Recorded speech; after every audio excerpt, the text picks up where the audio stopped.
Tigers win on Saturday night. 20-10 was the final. And I think a lot of the reaction, at least a lot of the reaction that I got based on my Twitter interactions, the text messages I'm getting, were more so focused on the score of the game as opposed to how we got to that score. And that's reasonable. This is ultimately a zero-sum situation. You either win the game or you lose the game. They don't necessarily care how close or how far the score is apart. You play, and there's a score at the end, and a lot of folks were fixated on that. And if I am breaking this game down as a coach, I would discuss it one way. But I'm sitting here as a talk show host that is talking to a fan base, essentially. And so I feel like there's a different way to address this football game, and that's the way that I'm going to take it here. I'm ultimately kind of talking to the fan base and not the product on the field. This will be discussed very, very differently Sunday, Monday, Tuesday in LSU's ops than it is for me. But this is the way I felt exactly post-game, and it's the way I feel a day and a half later. I tell you all this all the time. There are plenty of occasions in my 9 years doing the post-game show where 30 minutes after that thing goes final, I'm talking and I feel one way, and then you see something different, or you find a stat, or you reassess maybe things without emotions, and things feel a little bit differently on Monday. That's not the case this time. I feel the exact same today as I did on Saturday night when I did the postgame show.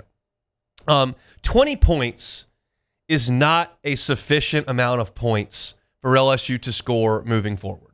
It's not shocking that LSU only scored 20 points. I picked this as a 23-9 game. Like, I didn't think LSU was going to go out there and score 40. That's just not what they've been. I thought it was a good matchup. I thought they would win the game. But you understand that moving forward against Vanderbilt, who's like third in the country in scoring offense, and against Alabama, who has a quarterback playing as well as anybody in the Southeastern Conference, and we think that Oklahoma is going to have a good offense, although it wasn't on Saturday, and you feel like Texas A&M's playing great, and they're going to score. Like, the teams you play moving forward are going to score some points. 20 is probably not going to be enough. Probably not. So the immediate reaction, I think, for most people is to go, okay, 20 is not enough. And that's okay, but I'm going to add some nuance to it. And I think the offense did some really good stuff on Saturday. 20 points is not enough. I think the offense did some good stuff. Let me just go through the drives. I'll go through the drives, and I'll give you my thoughts on it. Your first drive, you got the football and went 3 and out. It sucked. Terrible drive. 3 plays, no production. Your first play was a handoff from under center, got blown up in the backfield by Stewart, lost 4 yards. The first drive stunk, 3 and out.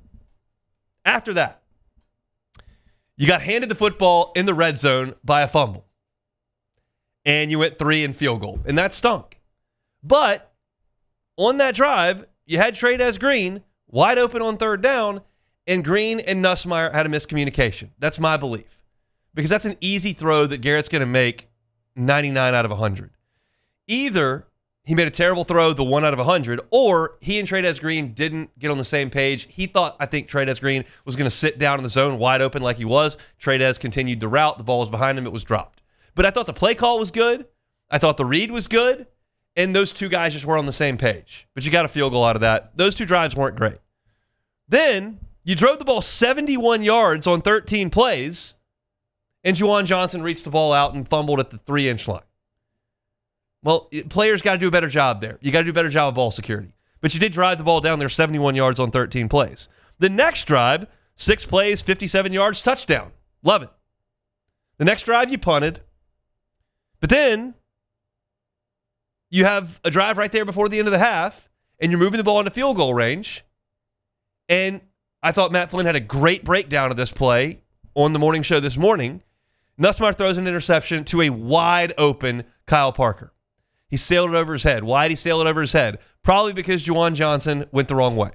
Based on what Matt broke down this morning, it's a reasonable thing. They moved Juwan Johnson from one side of the formation to the other on Garrett's left.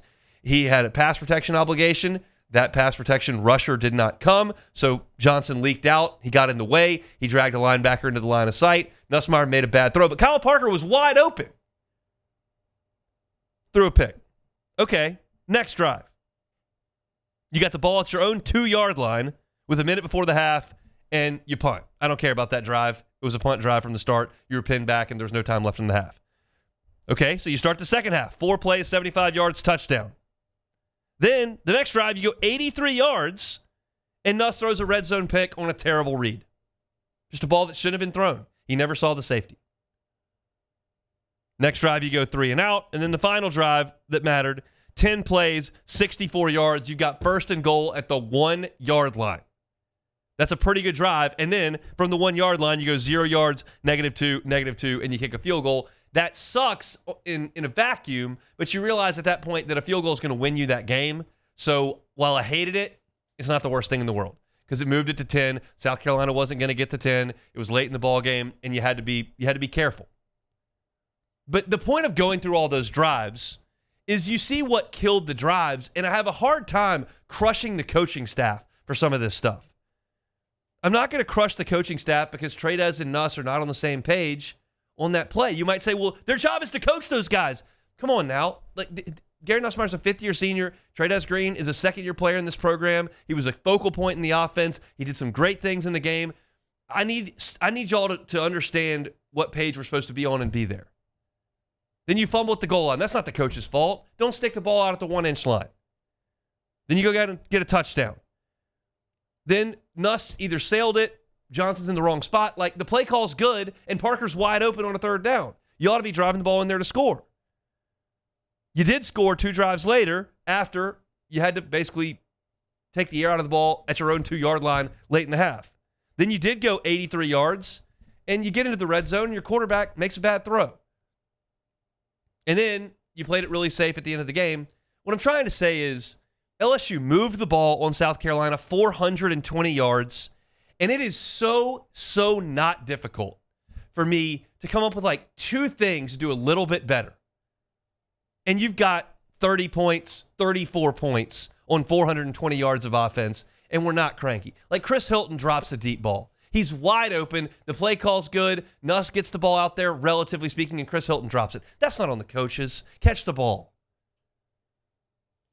LSU's offense has not played well enough this year. Absolutely, positively.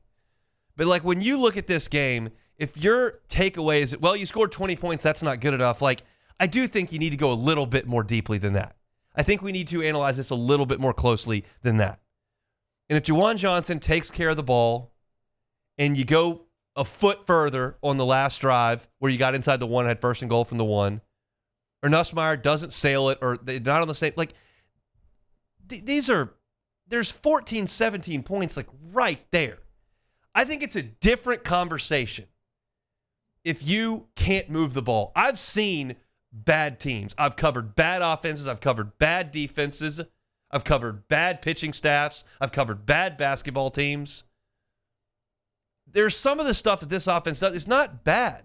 The conversation about this offense is not the same as the conversation about the defense 2 years ago. It's just not. This offense found a way to run the ball. They had 6 runs over 15 yards on Saturday night. They used the tight end. They were creative. Well, be more creative. Be more creative. Well, you went under center a few times and ran the ball. You got Jack Pyburn back out there at fullback and ran some power with him. You got Juwan Johnson going in the Wildcat and moved the football. You used Trey'Dez Green. Harlem Berry got 3 early carries in the first quarter. All these things are wrinkles. They're creative, and some of it worked. And you moved the ball for 420 yards. So this is not an offense that's completely broken, that's completely hopeless. The scoreboard at the end of the game wasn't good enough. 20 points was good enough against South Carolina. It's not going to be good enough moving forward. Everybody knows that. I know that. You know that listening. Brian Kelly knows that. He said it in press conferences. Joe Sloan knows that. Garrett Nussmeier knows that. This is not a secret from anyone. This is not being stubborn. This is not Les Miles saying the engine's pretty stinking good. This is not a team offensively that is broken. And that was the consensus that I was getting on Twitter, from my group text messages, from text messages I was getting from buddies. It's terrible. Offensive line can't block. Offense turning the ball over. Can't score in the red zone. Only 20 points. And I'm going, well, none of that is completely wrong. But it's not really hard to look at what we saw on Saturday and go, that's pretty close. It's pretty close. Now, South Carolina is not good. And we're going to talk about LSU's defense in the next segment. But they've got a good edge rusher. They've got some talent up front. They've been disruptive. They forced some turnovers. And you move the ball really up and down the field. It's just a couple of things that have got to go right to turn that into 34-10 with 420 yards of offense and going, that was better. So yes, in summation, like if you keep screwing up and not being on the same page with your tight end and reaching the ball out and turn it over in the red zone twice, I mean, you realize if you consider the fact that ball got intercepted at the 1 yard line, the second Nussmeier interception, that you turned the ball over inside the one twice. Like, that's not like this defense 2 years ago that was just terrible at everything. That's actually functioning and then making a critical error. Failing to function on any level like the defense 2 years ago is not fixable. You can't fix it.